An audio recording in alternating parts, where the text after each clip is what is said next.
Bonsoir à toutes et à tous, samedi 18 mai, il est l'heure de l'info et voici les titres de l'actualité. Le nouveau groupement de gendarmerie départementale de la Haute-Marne a été inauguré ce vendredi à Chaumont. La semaine dernière, le lac du Der a été photographié par plusieurs amateurs à l'occasion d'une masterclass photo. Pour l'un de ses derniers concerts de sa tournée Équilibre Tour, Kinvey était à Chaumont hier soir et les fans étaient eux aussi au rendez-vous. La course de cyclisme Paris 3 est de retour. Dans quelques jours, 160 sportifs s'affronteront. Nous avons suivi l'un des coureurs originaire de Saint-Dizier. Et 16 ans après la sortie du deuxième tome des grandes affaires criminelles de la Meuse, Alain Fisneau signe le troisième et dernier volume. Il nous en parlera à la fin de ce journal.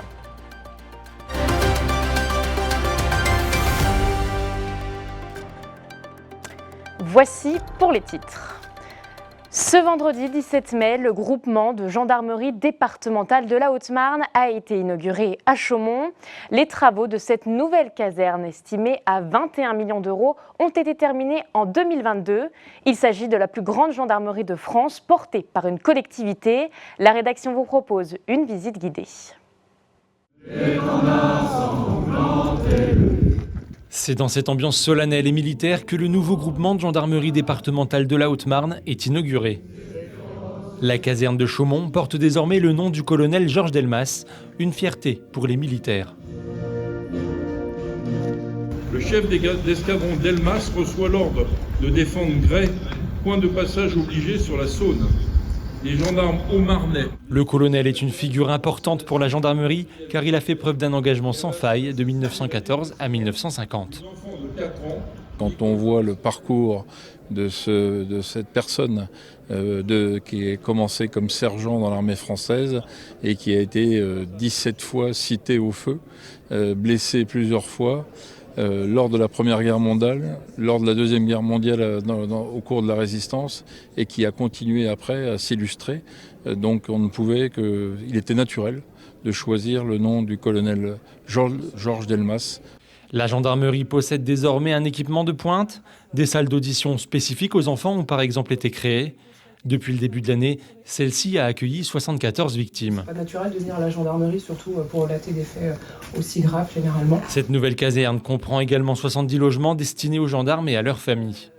Ce nouveau bâtiment était indispensable pour le groupement départemental qui, en 2023, a assuré 8800 interventions sur toute la Haute-Marne.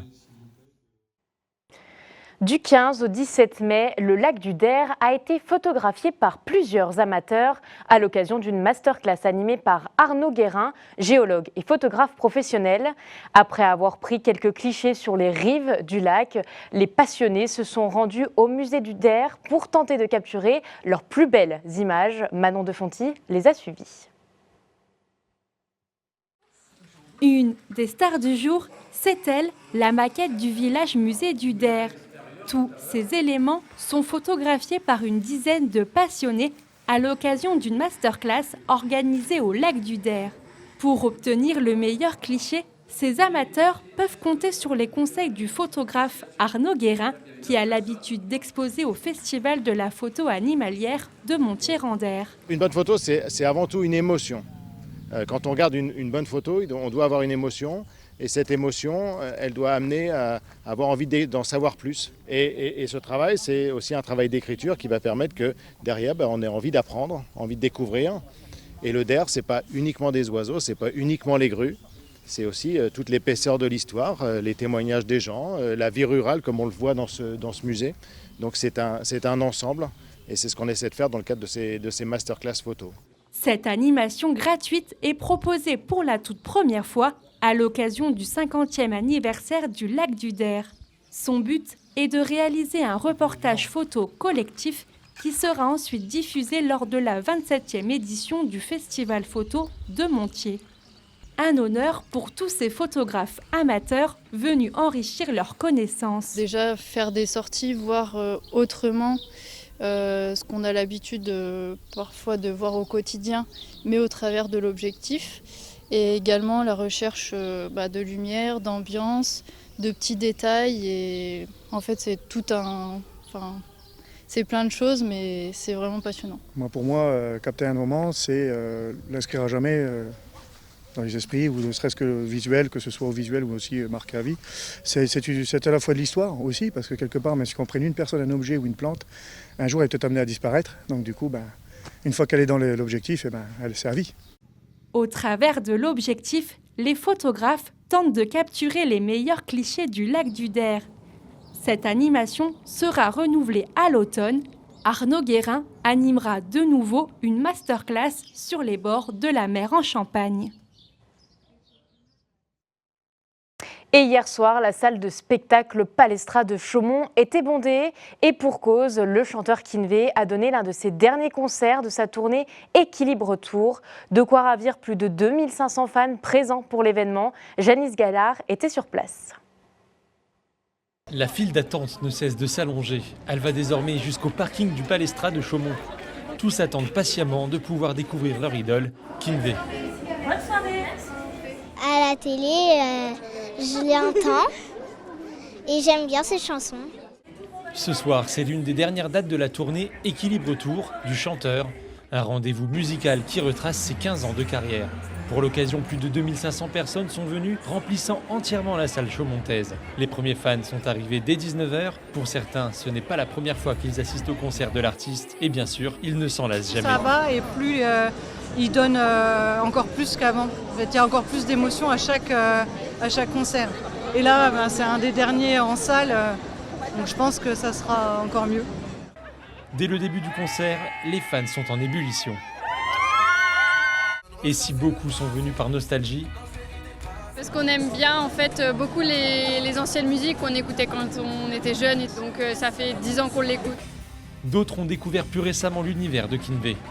Redis-moi où t'étais. Bah ouais. Redis-moi. Hey. Ce concert, c'était avant tout une soirée familiale pour petits et grands. Je leur avais promis à tous les deux qu'on viendrait ce soir au concert. On a choisi la fosse pour qu'ils puissent danser, parce que Zoé adore danser. Après toutes ces années, le chanteur ne cesse de vivre dans les cœurs des fans les plus fidèles, comme dans celui de Nouveau.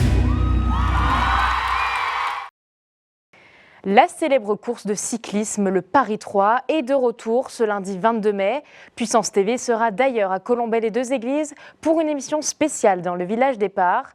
En attendant, les 160 coureurs s'entraînent avant l'échéance. C'est le cas de Mathis Beurville, jeune cycliste prometteur de Saint-Dizier. Gaël Bossu est allé à sa rencontre. Chez les Beurville, dès qu'on a l'occasion et que le temps le permet, on sort les vélos. Au programme du jour, une sortie entre David, le père, et Mathis et Maximilien, les deux fils.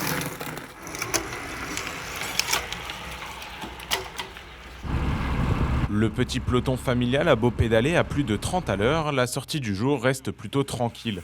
Et pour cause, Mathis, le cadet, est en pleine saison de course et enchaîne les compétitions chaque week-end.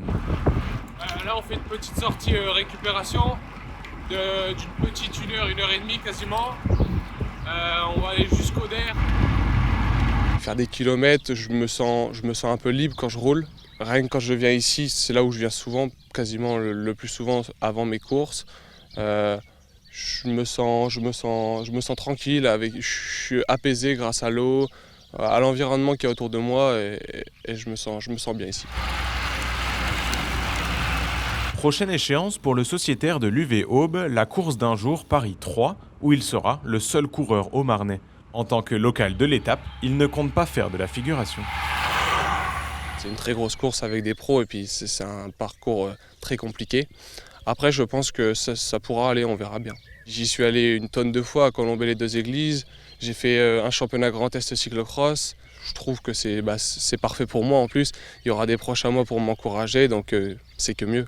Et parmi les proches qui seront là, ses parents, mais aussi son grand frère, Maximilien, qui est également son entraîneur depuis 2 ans. Cette double posture lui permet d'apprécier encore plus la progression actuelle de Mathis. Quand on voit ses derniers résultats, il a fait le Grand Prix de la Somme il y a de ça 3 semaines, faire top 10 et donc 8e à l'arrivée sur une course professionnelle. Je pense que c'est pas donné à beaucoup de personnes. Donc ouais, je pense qu'il va progresser, il progresse, il continuera à progresser. Et puis on verra où ça va l'amener, quoi. Mais c'est d'autant plus gratifiant pour lui et pour moi qu'il progresse autant qu'il progresse. Cette saison, le gamin de Saint-Dizier enchaîne effectivement de très bons résultats et commence à faire sa place dans le plus haut niveau amateur français.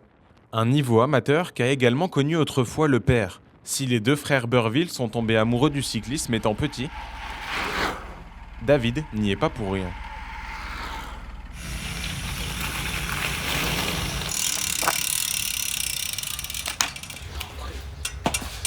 À la maison, l'univers cycliste est quasiment partout, et notamment les trophées du papa. Ça c'était le classement de la première étape, et ça c'était le général parce que j'avais fait deuxième au contre-la-montre et j'avais gagné le général en faisant 6e de la dernière étape. Oui, c'est des beaux souvenirs, c'est des beaux souvenirs. Et ça donne envie de faire pareil, c'est sûr. Faire pareil, c'est exactement ce qu'a fait le petit Mathis. Comme papa, il s'est mis au vélo et s'est inscrit à ses premières courses. La première course, je crois que c'était celle-ci en plus. C'était ma première course à Rentières. Et puis c'était ma première victoire. Je découvrais le vélo, les courses de vélo d'ailleurs.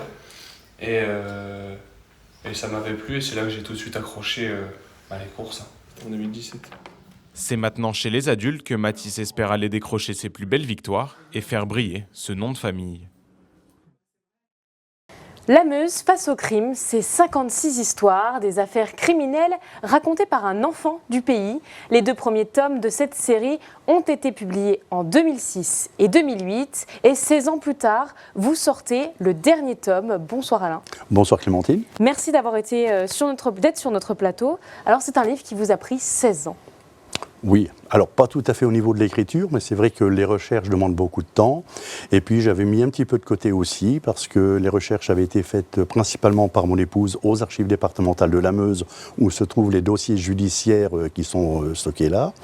Et donc, comme mon épouse est tombée malade et décédée, c'était difficile pour moi de me remettre sur ces dossiers-là, de retrouver son écriture, toutes ses recherches. Voilà. Et j'ai fini par ouvrir cette boîte.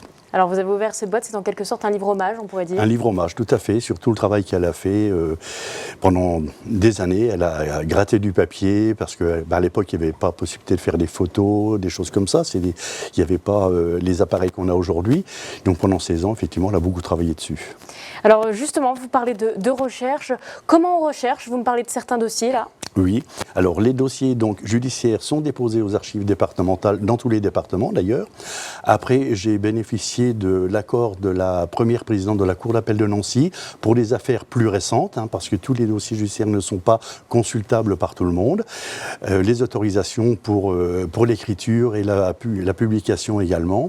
Et puis après, dans les boîtes, on trouve les dossiers les uns après les autres, on feuillette, on regarde en fonction des différents événements, on se dit tiens, ça m'intéresse. Ça moins, etc. 250 affaires à peu près en Meuse, entre la période que je couvre de 1811 à 1981. On l'a à peu près 120 décrites maintenant à ce jour avec le dernier volume en tout. Alors justement, un dernier volume de 418 pages avec 56 histoires. Comment vous les choisissez? Qu'est-ce qui vous attire plus dans une histoire que dans une autre? Alors déjà, la différence des histoires, à savoir qu'on ne va pas traiter 50 fois le même sujet, un crime à l'arme blanche, un crime à revolver, etc. Il faut trouver des choses différentes qui vont pouvoir intéresser le lecteur justement pour se dire, ah là, il s'est passé ci, il s'est passé ça. Et puis en même temps, au niveau géographique, étendre un petit peu sur tout le département des choses qui sont passées un petit peu dans tous les coins. Donc c'est vrai que c'est un petit peu un travail de fourmi de se dire, là je mets ci, là je mets ça, etc. Mais les choses qui m'ont le plus passionné, en fait, ce sont les infanticides. Parce qu'on se rend compte au fur et à mesure que le temps passe de la façon dont on punit les femmes qui en sont coupables. Aujourd'hui, on trouve des bébés dans les congélateurs, il y a le déni de grossesse, etc. Mais à l'époque, une femme dont on était sûr qu'elle avait été enceinte, même si on ne trouve pas le corps du bébé parce qu'il a été donné à manger aux cochons, etc., dans les campagnes, c'était comme ça.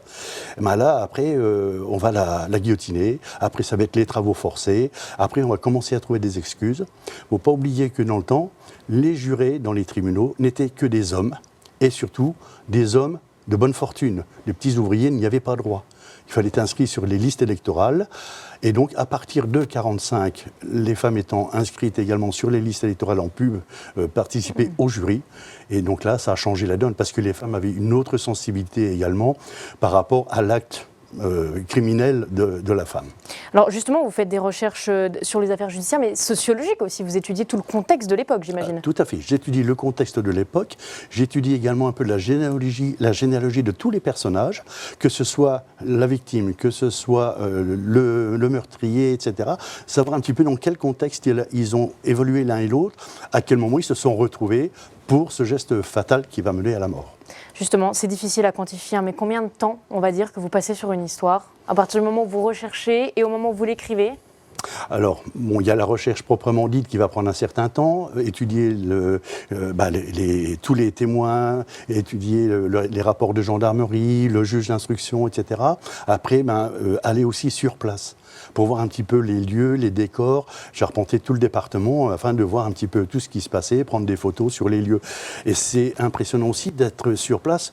Ça m'est arrivé d'aller dans une maison où a eu lieu un crime. Le monsieur qui m'a ouvert m'a dit « Bah oui, c'est mon père qui a tué sa femme, etc. » La maison était écroulée, il restait encore la pierre à eau qui donne sur l'extérieur, la ceinture à laquelle il l'avait attachée pour la frapper jusqu'à la mort. Donc il y a plein de choses impressionnantes comme ça. Effectivement, alors vous êtes un passionné d'histoire criminelle, finalement, on pourrait le dire. Comment vous est venue l'idée d'écrire, parce que c'est le 3e tome? C'est le 3e tome, oui, tout à fait. Comment ça vous est venu? Au départ, chez mon éditeur de Boré, j'avais commis un roman qui leur a plu, qui a eu un prix littéraire d'ailleurs, et après ça, ils m'ont contacté pour me dire, voilà, on crée une série dans tous les départements sur les affaires criminelles, est-ce que ça vous intéresse? Donc forcément, étant dans le milieu à l'époque, c'était très intéressant de pouvoir regarder tout ça. J'allais faire ma généalogie, celle de mon épouse également. Donc après, j'ai commencé à fouiller ces dossiers-là pour écrire les premières histoires. Donc c'est comme ça qu'aujourd'hui, vous en êtes au 3e tome. Tout à fait. Dernier tome, on est d'accord, il n'y en a plus après? Alors je ne pense pas.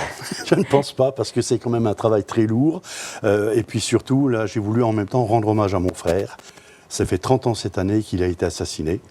Donc son assassin a pris 30 ans, dont 20 incompressibles. Je sais qu'il n'a fait que 24 ans. Il est sorti, mais mon frère, ma sœur et moi, mes parents, on a pris perpétuité, nous. Eh bien, on va terminer sur ces tristes mots, mais en tout cas qui ont motivé une belle écriture. Merci d'avoir été avec nous. Merci Clémentine. C'est la fin de votre journal. Merci de nous avoir suivis. Tout de suite, la météo. L'information continue sur Puissance Télévision. Bonne soirée.